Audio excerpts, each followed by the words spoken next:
Ever wondered if there are places on Earth where people just forget to die? Well, it turns out there are.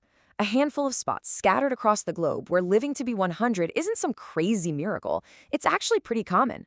These places are called the Blue Zones, and today we are going to unpack their secrets. I mean, just listen to this. This is Goze Shinzato from Okinawa, Japan. She's 104 years old, and she's not just sitting around.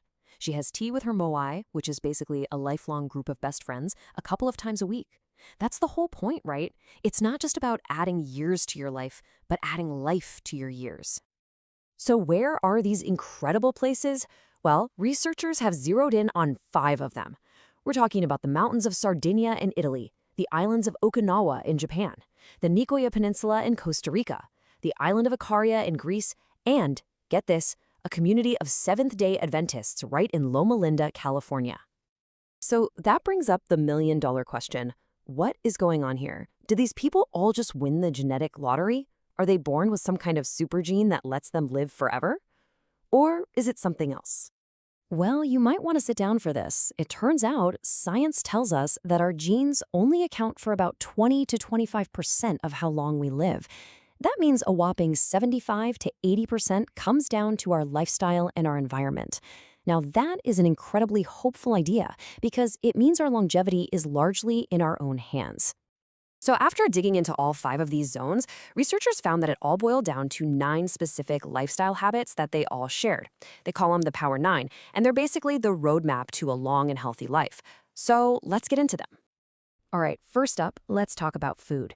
Now, you might think a Sardinian diet and an Okinawan diet are totally different, but it turns out the core philosophy behind what they eat is almost identical.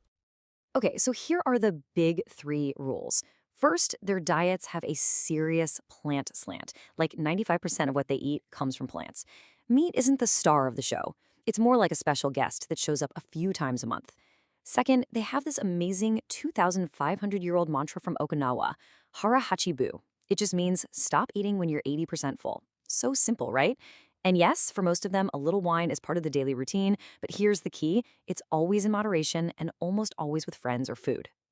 So you've got 5 totally distinct cultures with different histories and different cuisines. But what do you think is the one single food group that's the cornerstone of every single one of their diets? Any guesses? Beans. Yep, it's that simple.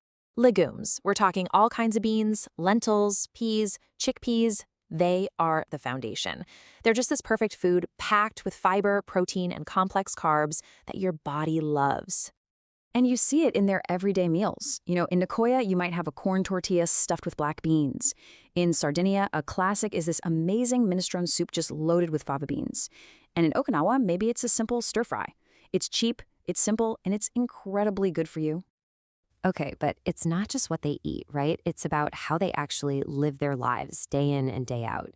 This is where we get into their daily routines and their whole outlook on life. Now, this is really interesting. People in the Blue Zones don't work out. They don't have gym memberships or run marathons. Their lives are just set up in a way that they're constantly moving, gardening, walking everywhere, doing things by hand. They've also got these brilliant built-in ways to shed stress, whether it's taking a nap or having a happy hour with friends. And maybe the biggest one of all, they know why they wake up in the morning. They have a sense of purpose. In Okinawa, they have a word for it, ikigai. It literally translates to why I wake up in the morning. In Nicoya, they call it a plan de vida, or life plan. It's that North Star, that thing that gets you out of bed, and it's a huge psychological anchor for them. And here's the real kicker. Dan Buettner, the guy who led all this research, says that knowing your purpose can add up to 7 years to your life expectancy. Just think about that. 7 more years, not from some pill, but from having a clear perspective on your life. And that sense of purpose? Well, it's really hard to find on your own. Which brings us to the final and maybe the most important piece of the puzzle, how they connect with each other. Because it turns out nobody makes it to 100 alone. Family is everything in the Blue Zones. They keep their aging parents and grandparents nearby, and they pour time and love into their kids. Most also belong to some kind of faith-based community, and the data on this is just staggering. Attending services regularly can add anywhere from 4 to 14 years to your life. And finally, they surround themselves with the right tribe. They're part of social circles where healthy habits are just the normal thing to do. Okay, so we've talked about diet and movement and purpose and community, but after looking at all of this, what is the one thing, the real secret that ties it all together? Here it is. The big aha moment is that people in the blue zones aren't actually trying to be healthy. They're not on diets, they don't have workout plans. As Buettner says, longevity isn't something they pursue, it's something that ensues. It just happens, naturally, because they live in the right kind of environment. To put it another way, they don't have more willpower than the rest of us. Not at all.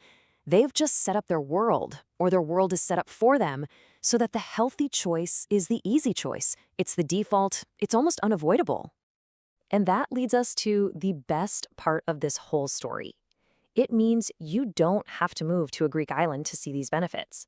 The real goal is to take these lessons and start building your own little personal blue zone, right where you are. So, how do we do that? Well, it starts with 3 simple steps. 1, curate your kitchen. Make the healthy stuff, like a fruit bowl, super visible and easy to grab. 2, nudge yourself to move. Don't force yourself to go to the gym, just find small ways to engineer more walking into your day. And 3, and this is the big one, consciously design your social life. Proactively find those people who lift you up and spend some real time thinking about your own ikigai. So let me leave you with this one question. Don't think about some massive life overhaul. Just think, what is one small, simple change you can make to your world, your home, your office, your daily routine today that makes the healthy choice just a tiny bit easier? Because that is where the secret to a long, happy life really begins.